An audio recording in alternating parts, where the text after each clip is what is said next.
As the Chicago Bulls head into the NBA playoffs with Game 1 happening on Sunday against the defending champion Milwaukee Bucks, it's become more or less a foregone conclusion, even among Bulls fans, that the Bulls don't stand a chance in that series. Most analysts and media pundits have the Bucks sweeping the Bulls, with some predicting it to be a 5-game series. Across all of the major media outlets, I did not find a single one that even had the Bucks winning in 6, let alone the Bulls winning the series at all. And to be honest, I don't blame them. Like, normally I often criticize the national media outlets for underrating the Bulls and not giving them their recognition that they deserve, which some of that criticism still stands for those who thought that they would miss the play-in this season or barely squeak into the play-in, or that DeMar DeRozan was the worst free agency signing this offseason. Like, we can all agree those were trash takes, to say the least. But as far as predicting this series against the Bucks, I can't say that they're all that wrong about this one, based on how the Bulls match up against Milwaukee and just the fact that the Bulls didn't show up well towards the end of the season,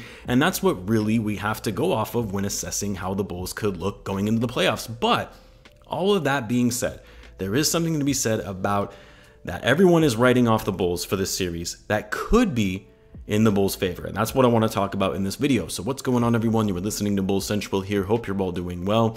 Now, before I get into the content, as most of you probably know, I am expecting the birth of my second child really due any day now, and I mentioned once the baby does arrive, I will be focusing on taking care of and spending time with my family, and likely not as active on the channel, especially once the playoffs conclude. But I did want to do some sort of giveaway for you guys. One, really showing my appreciation to all of you for supporting the channel over the past year, and also hopefully so that you guys don't forget about the channel when I go on this hiatus. So stay tuned for a giveaway announcement in the coming days. Make sure you're subscribed so you don't miss when the giveaway is announced. And also, you can give me a follow on Twitter or Instagram, as I'll be probably more active there, given it's much easier to do a tweet or an Instagram post than making an entire video on YouTube. So if you want to make sure that you're staying updated while the content dials down a bit, then feel free to find me on those platforms. Links to those, as well as the Bulls Central Discord, can be found in the description. But with that out of the way, let's get back into the topic. So this was an interesting season for the Bulls. On the one hand, it was arguably the most exciting season that we have seen from the Bulls since the D-Rose era. The Bulls finally became relevant again with star-level talent, and the Bulls quickly emerged as one of the top teams in the Eastern Conference in winning games consistently. They even won 9 games in a row at one point, which was the first time they had done that since the Jordan Dynasty era. So naturally, as Bulls fans, our expectations rose significantly, thinking this could potentially be a team that is going to make a deep run in the playoffs. But then the All-Star break hit, and really after the All-Star break, the season took a turn for the worst, which was compounded by the fact that the Bulls suffered from injuries to notable players. The schedule got harder, playing most of the top teams in the league, and the Bulls also just didn't look the same in terms of their overall energy and effort. The defensive rating plummeted, their offensive rating also plummeted, and the guys just looked gassed on most nights when they came onto the court. Not hustling on plays, not staying with their man on defense, not hitting their shots, and overall, they looked like a pretty bad team. Like, really, by the numbers, their record, their efficiency, and just the general eye test if you were watching them, the Bulls did not look like a playoff team post-All-Star break. Not only were they losing against the best teams in the league, they were getting blown out by most of them in these games. And they were even losing to some of the bad teams in the league down the stretch. So suffice it to say, people's expectations of the Bulls going into the playoffs are pretty low. And probably even lower knowing that they have to go against the defending champions led by the best basketball player in the world. But look, there is something to be said about everyone counting the Bulls out, and how this Bulls team, how they have responded to that kind of doubt in the past. As I said at the top of the video, the Bulls were written off by so many people before the season even started. DeRozan, past his prime, doesn't fit in today's NBA. He won't fit with Zach Lavine. He's the worst offseason signing. Zach Lavine, empty stat player whose game doesn't translate to winning because he can't play defense and doesn't have the basketball IQ to be a #1 option on a winning team. Dosunmu, second round pick, 38th overall. He said he knew there weren't 37 players better than him in that draft and wanted to prove those teams who doubted him. Caruso, good role player, but won't be the same without LeBron. There were even some people who also said that Caruso, that signing was not a good one, that he really wasn't worth the kind of money the Bulls shelled out for him. Lonzo Ball, written off by the Pelicans, written off by others. Hey, even including myself, I had doubts about Lonzo joining the Bulls.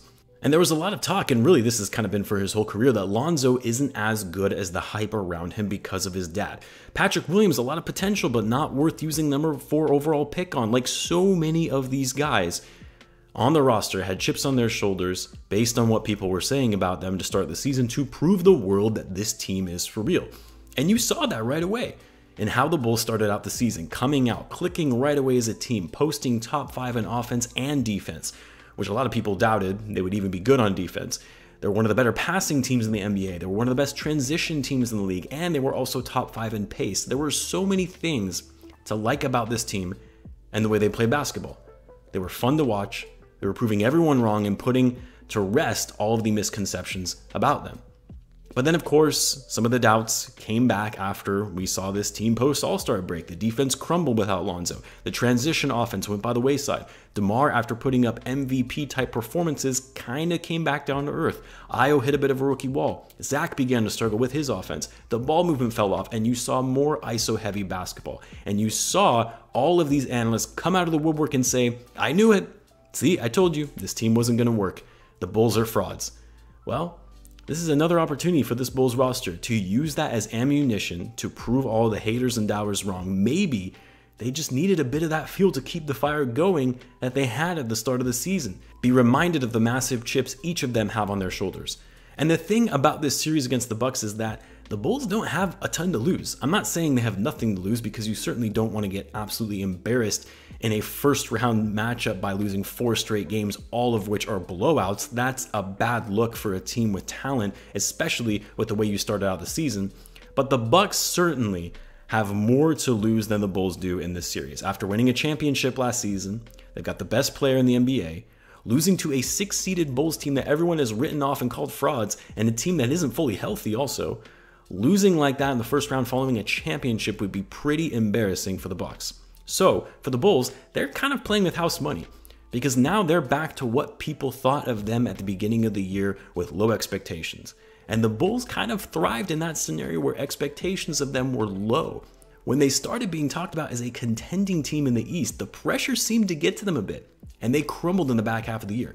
I mean, we don't know if that was actually the case. Obviously, there were a number of factors for why they faltered after the All-Star break, which I've talked about, and some of the reasons for that in prior videos, but part of that could be the fact that they exceeded expectations, and when they struggled to hang on to top teams, it got to them mentally. But now, for this series, no one is expecting them to win, even myself included. I've said before, I think the Bucks are likely winning this series in 5 games. My hope is that the Bulls can find a way to win 1 game, but no one is expecting them to win the series. The Bucks have likely marked this as an easy first-round matchup and maybe don't even have to go as hard against the Bulls, knowing they're looking to conserve energy on another title run. And if the Bulls can somehow come out and hit the Bucks hard in Game 1, catch them off guard by not being so predictable, by going to other guys like Patrick Williams, running more plays in the post for Vucevic, basically doing something different than just running ISO plays for DeMar and Zach Lavine for some mid-range shots, hit him hard in that first game to let the Bucks know they mean business and won't back down, like they did in the regular season. Make the Bucks sweat a bit.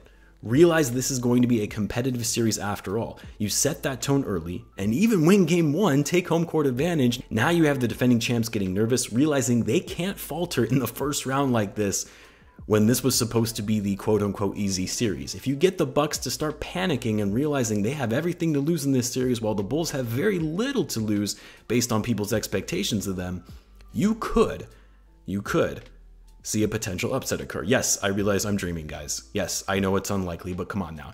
You got to give us some semblance of hope. And I do legitimately believe that the Bulls can use that to their advantage to loosen up their nerves a bit, knowing the pressure is really all on Milwaukee, who have much more to lose than the Bulls do because no one expects them to win this series. I want to know what you guys think, though. Do you think the Bulls have little to lose in this series with everyone writing them off, and how that will actually prove to benefit them and motivate the guys to play their best basketball in this playoff series, like we saw at the beginning of the season? Let me know in the comments, and as always, be sure to subscribe if you're a Bulls fan, as I do post daily Bulls content. Thanks again for tuning in, guys, and I will catch you in the next one.